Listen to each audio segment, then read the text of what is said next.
তুমি বিনাশিলা মোৰ দুষ্ট মন্ত্ৰণাবোৰ, দিলা পবিত্ৰ মন, হ'ল পাপ মোচন। পবিত্ৰ আত্মাৰে মোৰ চলাই নিয়া জীৱন, প্ৰতিদিনে তোমাৰে ভজন কৰোঁ যেন।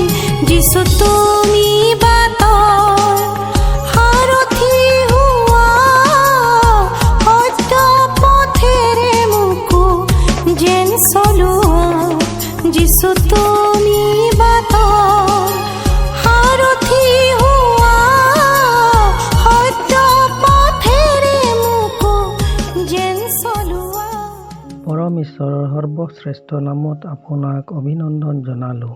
পবিত্ৰ বাইবেলত মথিয়ে লিখা শুভবাৰ্তা 1 অধ্যায় 1 পদত আমি এনেদৰে পঢ়িবলৈ পাওঁ, আব্ৰাহামৰ সন্তান দাউদৰ সন্তান যীশুখ্ৰীষ্টৰ বংশাৱলী।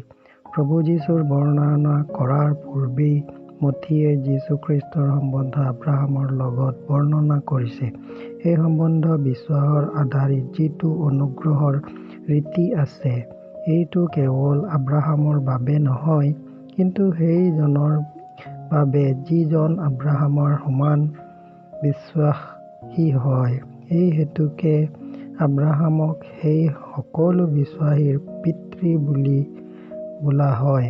আব্ৰাহাম যিজনৰ বয়স 100 বছৰ আছিল।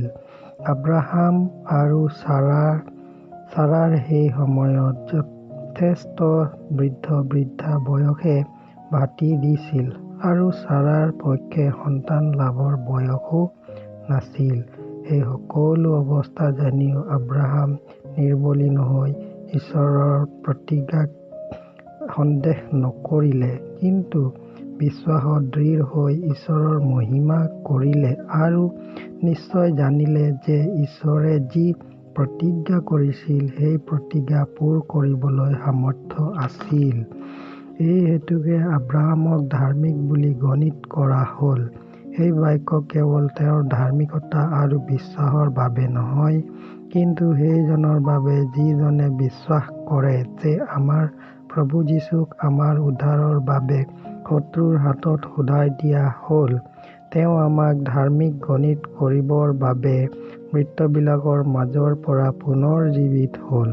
সেই প্ৰভু যীশুত বিশ্বাস কৰি আপুনিও আব্ৰাহামৰ দৰে উদ্ধাৰ আৰু পাপৰ ক্ষমা পোৱাৰ যোগে ধাৰ্মিক গণিত হ'ব পাৰিব।